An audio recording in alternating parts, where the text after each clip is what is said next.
A football derby is a rivalry between teams from the same city or usually from the same part of the country. Heated rivalries take football to the next level of competitiveness where form and talent take a back seat while passion and intensity steer the game. Think about the El Clasico or the North London derby, for instance. These are popular rivalries that even the neutral fans love to watch. There is a rich history behind such clashes and the locals thrive on passion and hatred. Serbia has the eternal derby between Red Star Belgrade and Partizan Belgrade. There's Everton v Liverpool, Liverpool v Manchester United, Manchester United v Manchester City.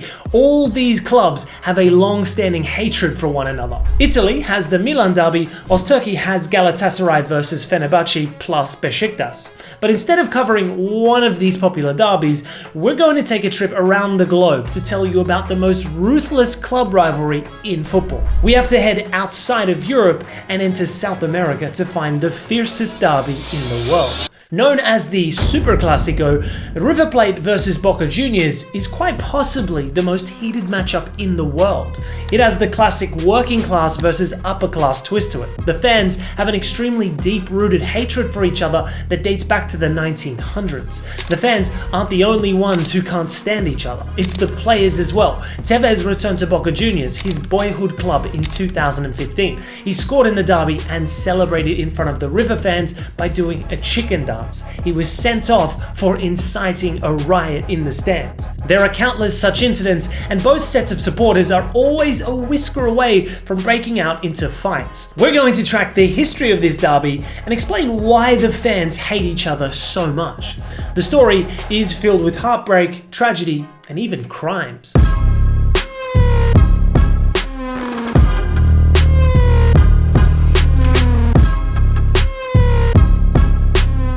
River Plate was founded in 1901 and Boca Juniors came up 4 years later. They emerged around the same neighborhood of Buenos Aires called La Boca. The first official match between the two teams happened in 1908. This was long before either of the clubs had gained worldwide popularity. Then, a great divide happened in 1925 when River Plate moved to Núñez on the northern side of the city.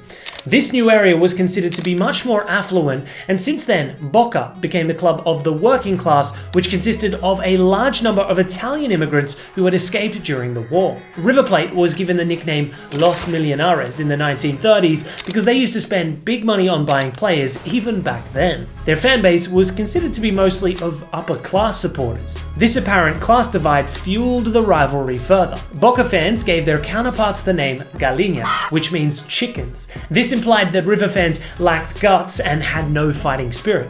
On the other hand, River fans started calling Boca Bosteros, or manure collectors. The other name was Los Chanchitos, which meant little pigs, because they came from an area that supposedly smelt bad.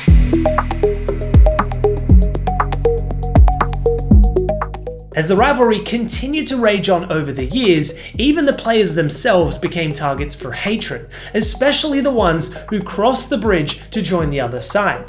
The players who swapped teams were branded as traitors, and the opposing new fan base didn't trust them either. So it wasn't easy to cross the divide, and players needed time to adapt and had to show a strong character to win the fans over. When Maradona was playing for Argentinos Juniors, he said he would never even consider siding for River Plate, and his dream was to play for Boca. Jose Luis Villarreal used to play for Boca and then won the league with them in 1992. He left to play for River Plate right after that and was instrumental in winning them back-to-back titles over the next 2 years. The Boca fans never forgave him and he had to stop going to their stadium to avoid more problems.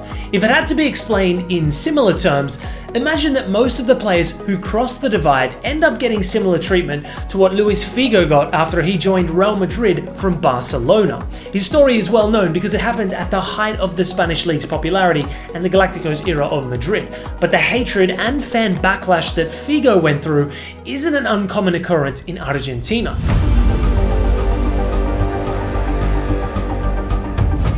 By 1962, both clubs had won 14 league titles each. It was a regular occurrence for one to win the league while the other took the second spot. San Lorenzo, Independiente and Racing Club were other title contenders who had always stood a chance. In June 1968, Boca went to the Estadio Monumental to play against River Plate. The game ended in a goalless draw, but what followed after the final whistle became the most tragic disaster in Argentine sports history. The tragedy of Gate 12, as it was later referred to, took 71 lives and left over 200 people injured.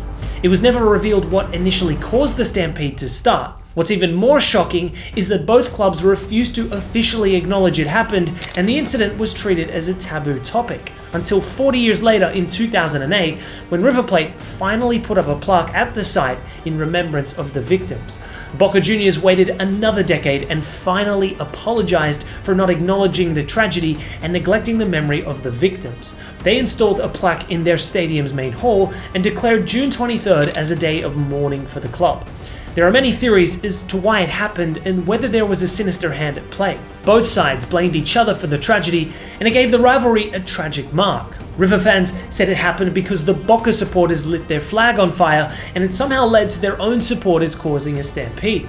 Boca fans claimed foul play and blamed the police as well as the club for causing the tragedy through planned incompetence. But 3 years after the incident, no one was found guilty.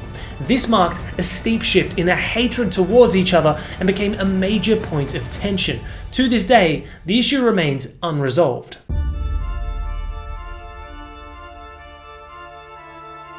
Since then, both clubs kept adding to their trophy cabinets and are now the most successful clubs in Argentina.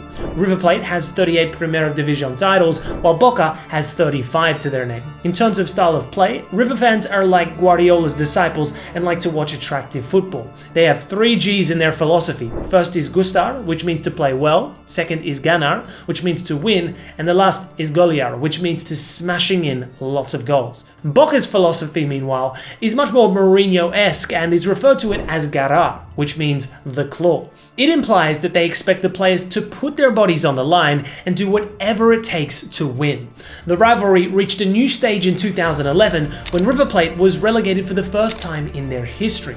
The Boca faithful celebrated it more than any other title celebration and paraded around the streets with red and white coffin-shaped papers. The suffering of the other club brings greater joy than their own success, which says all about how deep the hatred truly is. Since the turn of this century, the rivalry has found a new intensity and much greater coverage across the world. Boca was responsible for eliminating River from the Copa Libertadores in 2000 and 2004.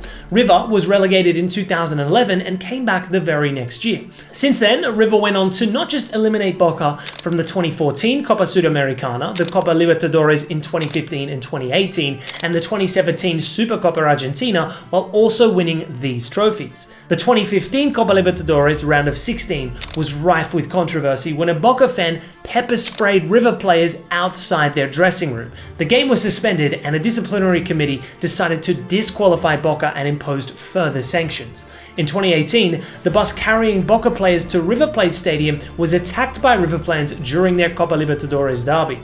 The game was suspended, and even after requests from Boca to get their counterpart disqualified, the game was moved to be played at the Santiago Bernabéu in Madrid. This gave the Superclassico unprecedented worldwide coverage as fans outside South America got a taste of the rivalry. The first leg at Boca's home had ended in a 2-2 draw. Even though River didn't have home advantage in the second leg, they ended up pulling off a brilliant victory in extra time to win 5-3 on aggregate.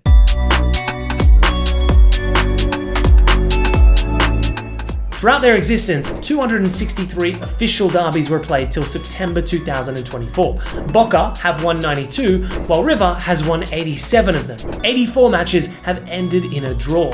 Boca has scored 338 goals over this course, while River has scored 321 goals. The closest match statistics make the rivalry all the more intense today. The ultras for both clubs are some of the most notorious club representatives in the world. They're often responsible for inciting violence and crimes in and outside the stadiums. This derby may just be unmatched in terms of how fierce the hatred is between both fan bases. Boca Juniors versus River Plate is undeniably one of the biggest derbies in world football, and the hatred on either side will never truly stop. But who do you believe is the bigger club of the two, Boca or River? Let us know below.